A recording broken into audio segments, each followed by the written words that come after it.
en lo que sigue. Escuchamos dos partes importantes de la entrevista que dio Javier Milei aquí en La Nación Más. Allí estuvo, ustedes saben, Luis Majul, Esteban Trebuch, estuvo Pablo Rossi. Y en una habló de que la motosierra y la licuadora no se negocian. ¿Lo escuchamos? A ver. A ver, la motosierra y la licuadora, que son los pilares del ajuste, no se negocian. No se negocian. El déficit cero no se negocia. El proceso de saneamiento del Banco Central no se negocia. Y una vez que nosotros tenemos el equilibrio fiscal en déficit cero y tenemos saneado el Banco Central, vamos a estar en condiciones de abrir el mercado cambiario. Bueno, acá está, por un lado, este contenido que es importante, pero otra declaración para conversar ahora con Pablo Romá y con Damián Arabia. Pablo Romá es analista político, Damián Arabia es diputado nacional, porque lo que se viene en el Congreso sigue siendo importante. Es este fragmento en el que el presidente se refería al déficit fiscal. Mirá. Bueno, en un ratito lo escuchamos.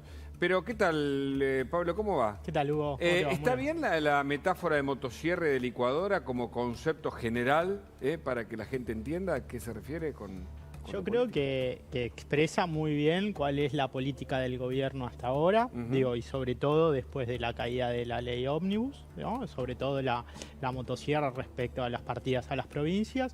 Y yo no sé si la gente entiende bien qué es la licuadora, digamos, ¿no? Porque uno entiende que la licuadora son ingresos, son ahorros y fundamentalmente las jubilaciones, digamos, ¿no? Cuando se habla de licuadora en el Estado, lo que se está hablando es de jubilaciones, eso no cabe duda.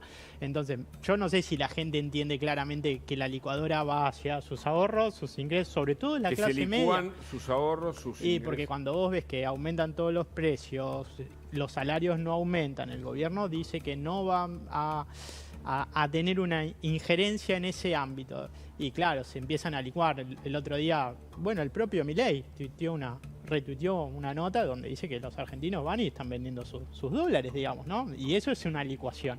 Entonces yo creo que sí, lo graficó eso es correctamente. Negativo, a priori. En términos del esquema del presidente y de la política económica, no, porque para el presidente lo importante es el déficit cero, achicar el gasto del Estado y para eso la estrategia es esta. Ahora, para la gente sigue negativo. Por eso, el presidente que dice no la ven, justamente aludiendo a que este mecanismo, aunque duela, es de ajuste, pero que va a traer un destino mejor que el presente. ¿Y cómo lo ve Damián Arabia? Bueno, recién nos daba ahí una clase magistral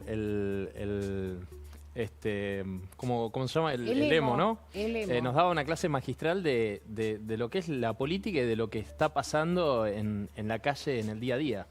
Yo creo que habría que ir, buscarlo, y si yo fuera asesor del presidente le diría que lo contrate, porque la verdad es que tenía muy en claro lo que estaba diciendo.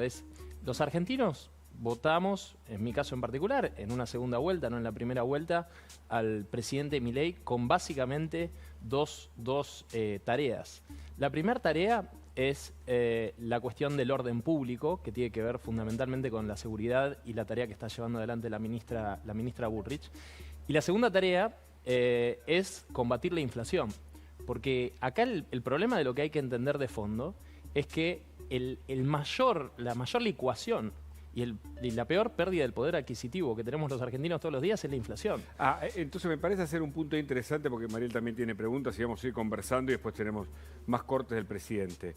Claro, vos decís que la licuadora que afecta a los salarios o que afecta a las jubilaciones o a los ingresos, en todo caso es el remedio que la Argentina necesita para evitar la gran licuadora que es la inflación, que es la que devasta, exactamente, ¿no? Todos los ingresos. Por eso lo que estamos viendo, y por eso el objetivo del presidente me parece que es claro, y yo personalmente lo comparto, que tiene que ver con el déficit cero, porque lo que hay que explicar acá es que cuando el Estado gasta más de lo que le ingresa, lo tiene que suplantar de alguna manera.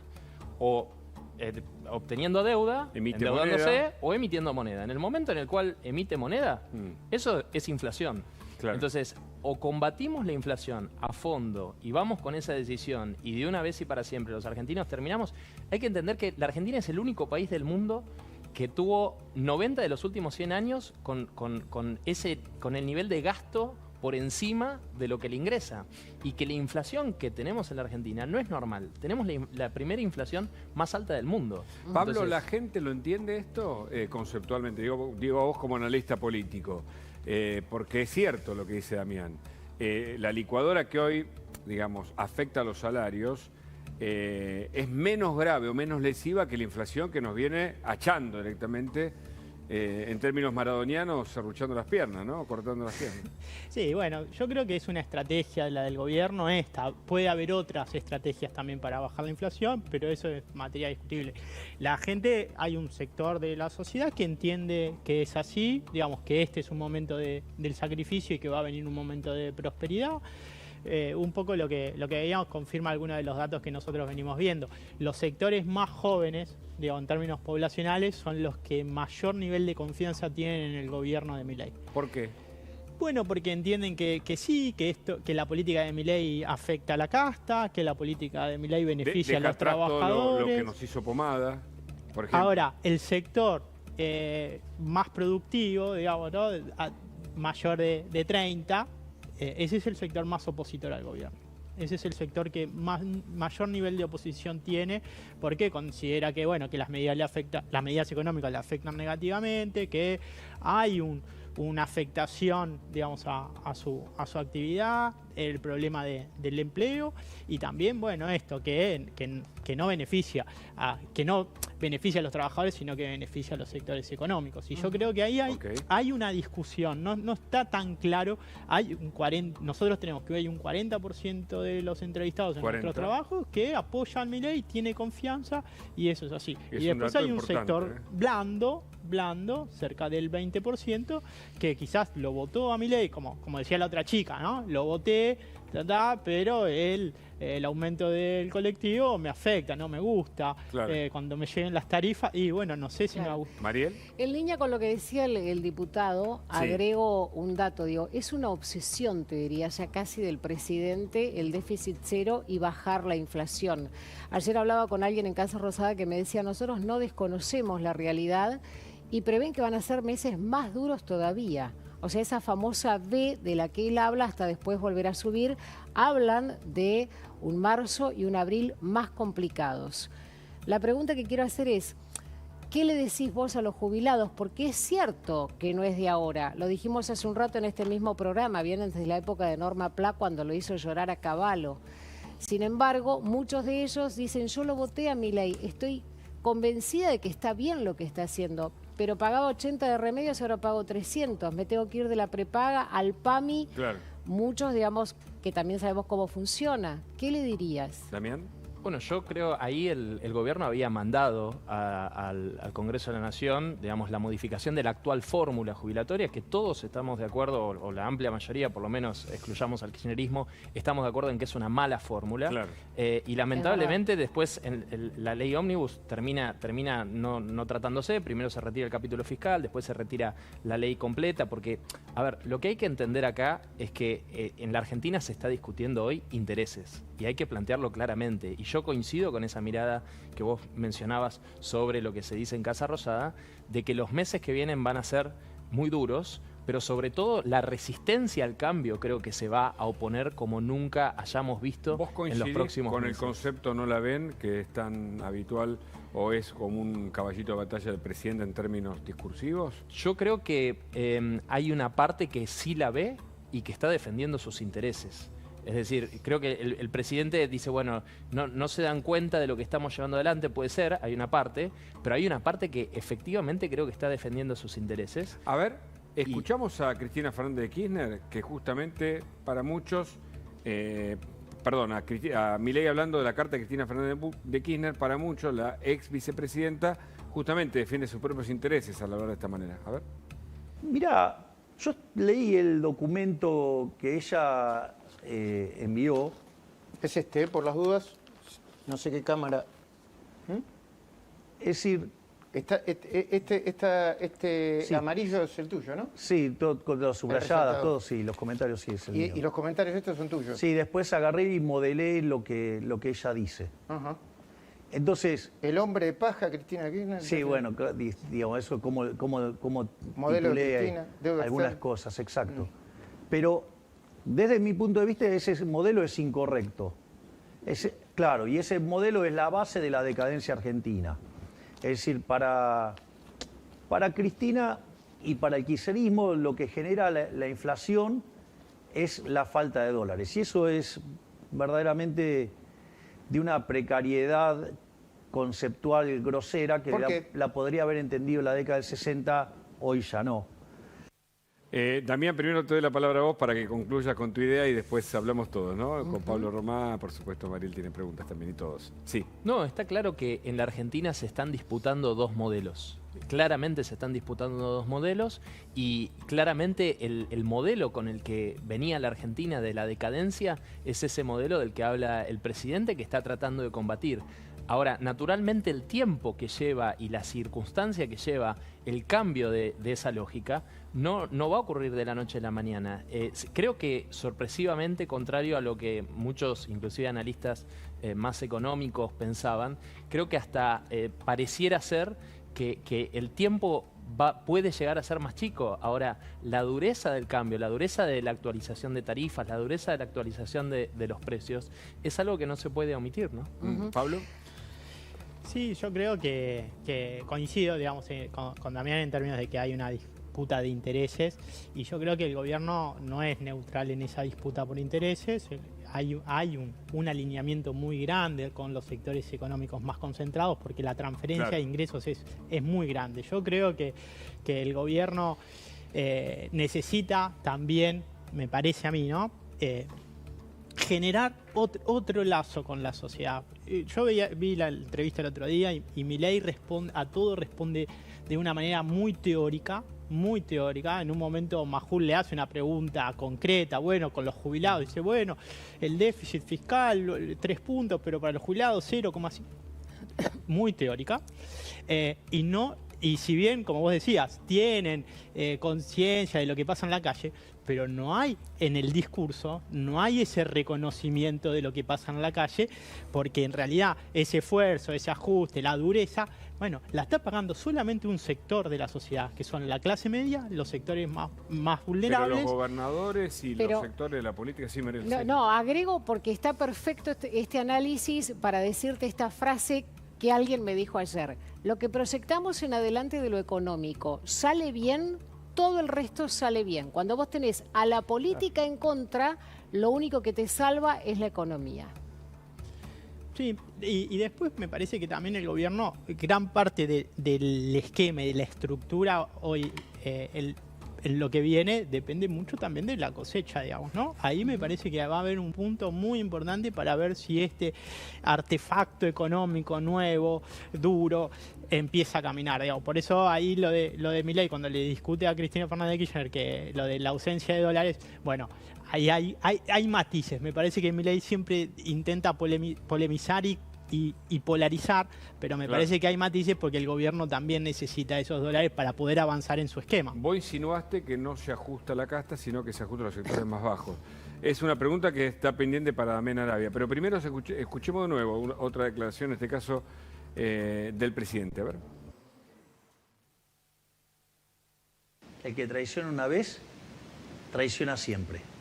Los que quedaron del otro lado de los traidores, los estoy rastrillando, los voy a correr. O sea, para ellos no hay tabula rasa. Para los traidores no. Sí. ¿Está Píparo ahí? Para los traidores no hay tabula rasa.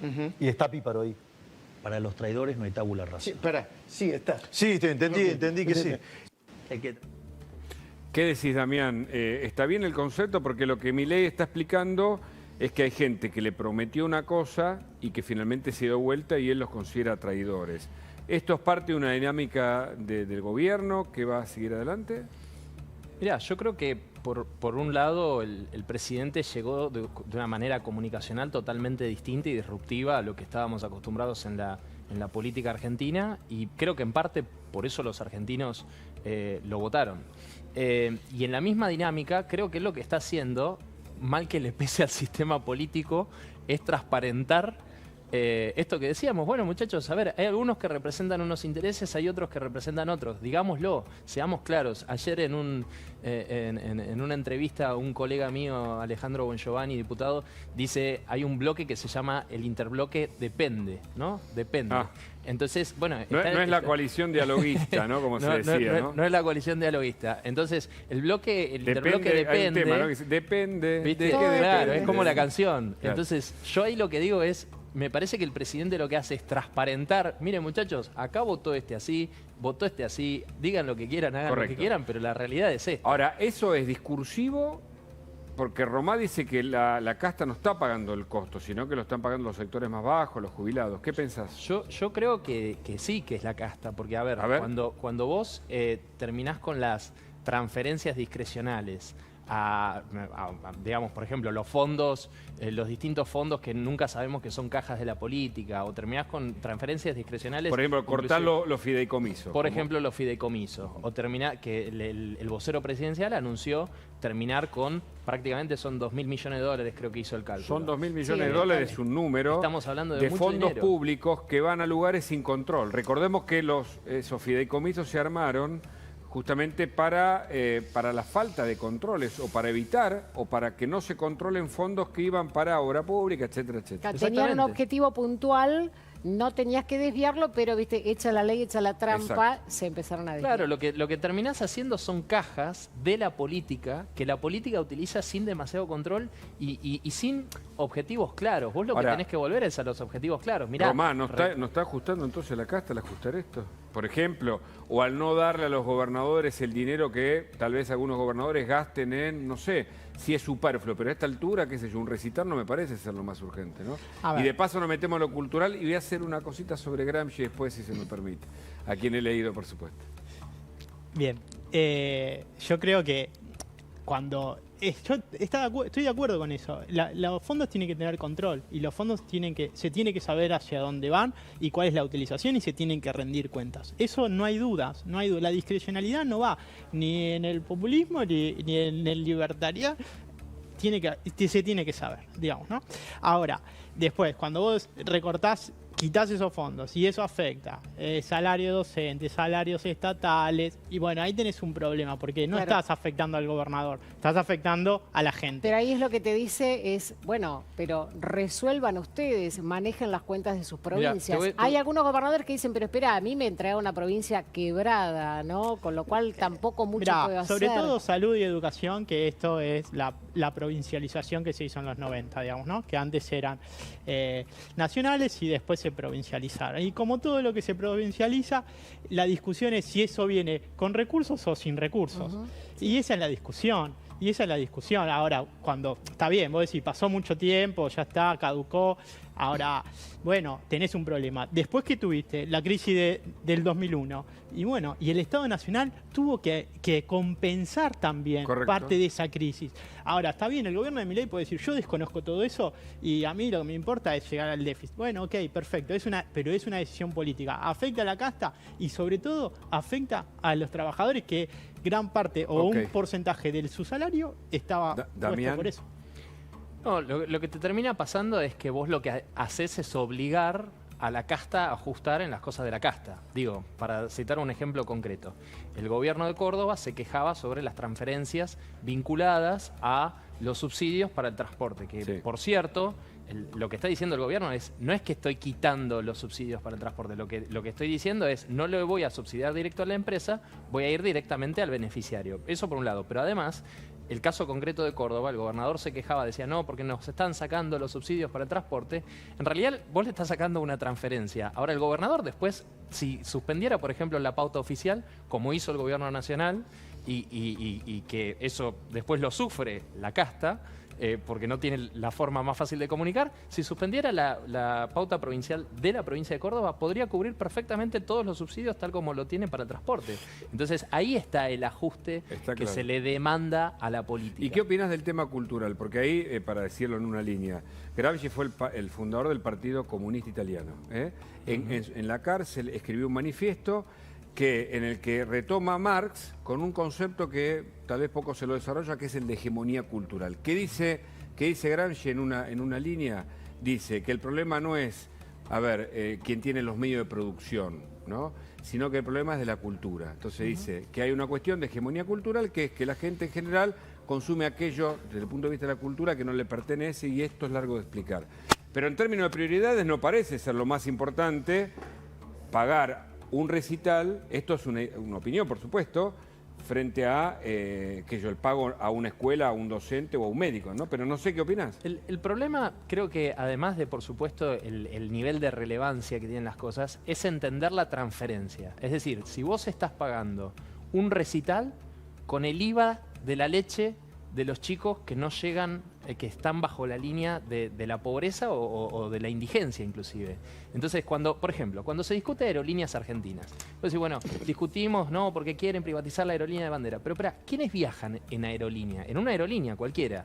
Bueno, en general, aquellos que tienen determinados ingresos porque pueden pagar, aunque sea una parte del pasaje, y después irán y viajarán y qué sé yo. Bueno, si la aerolínea tiene déficit, ¿qué necesita? El subsidio del Estado. ¿De dónde se saca el subsidio?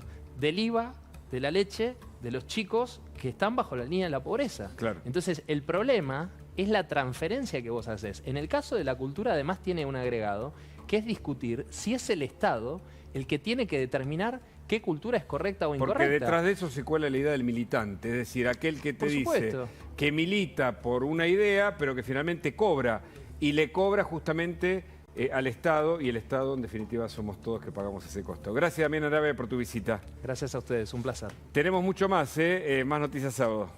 Y Pablo, muchas gracias también. Pensé que se quedaba eso. Gracias, Pablo. ¿Querés? Perdóname, casi que te interrumpí, disculpa. ¿Querés? Ningún problema. Muchas gracias.